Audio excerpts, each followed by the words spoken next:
नमस्कार, प्रदेश तक में आपका स्वागत है। मैं हूं इल्मान खान। चुनाव जैसे जैसे करीब आ रहे हैं वैसे वैसे कांग्रेस और बीजेपी के नेताओं के बयानबाजी में तल्खी बढ़ने लगी है। नेता एक दूसरे पर सियासी प्रहार कर रहे हैं। हर दल की कोशिश विरोधी को आम जनता के मुद्दों पर घेरने की हो रही है। इसलिए कभी महिला तो कभी किसान, कभी नौजवान तो कभी बेरोजगारी, कभी बिजली तो कभी सड़क, कभी स्वास्थ्य तो कभी कानून व्यवस्था को लेकर एक दूसरे पर हमले किए जा रहे हैं। इस मामले में सबसे आक्रामक कांग्रेस है। कमलनाथ का आरोप है कि शिवराज सरकार ने प्रदेश के हर वर्ग को छला है। भाजपा की सरकार ने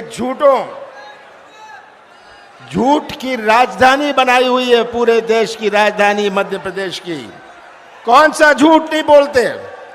हमारे किसानों को झूठ बोला, नौजवानों को झूठ बोला, माता और बहनों को झूठ बोला, मां नर्मदा को झूठ बोला, नौजवानों को झूठ बोला और आदिवासियों को झूठ बोला, हमारे पिछड़ा वर्ग को झूठ बोला।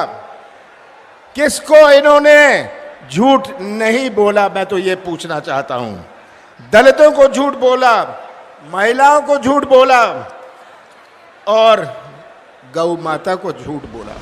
कांग्रेस एंटी इनकम्बेंसी फैक्टर को भुनाने की तैयारी में है। कांग्रेस आम जनता तक ये मैसेज देने की कोशिश में जुटी है कि प्रदेश में इतना लंबा कार्यकाल मिलने के बाद भी बीजेपी सरकार किसी भी वर्ग के लिए कुछ भी ठोस नहीं कर पाई है। उधर सत्तासीन बीजेपी अपनी हर रैली में कांग्रेस की पहले की सरकारों पर खूब सवाल उठा रही है। खुद सीएम शिवराज सिंह चौहान हर सभा में गरीब कल्याण के लिए उठाए गए कदमों को गिनाना नहीं भूल रहे हैं। और बेटी अगर लाडली लक्ष्मी है और 12वीं पास कर ली तो कॉलेज में 12,500 रुपया मामा डालता है। बीमार अगर हो जाए तो आयुष्मान भारत प्रधानमंत्री जी ने बनाई है, उससे इलाज होता है। और गरीब बहनों और भाइयों, 5 किलो फ्री में राशन दिया जाता है। 5 किलो फ्री में राशन दिया जाता है। एक एक परिवार हिसाब लगा के देखना कितने पैसे एक घर में आते हैं।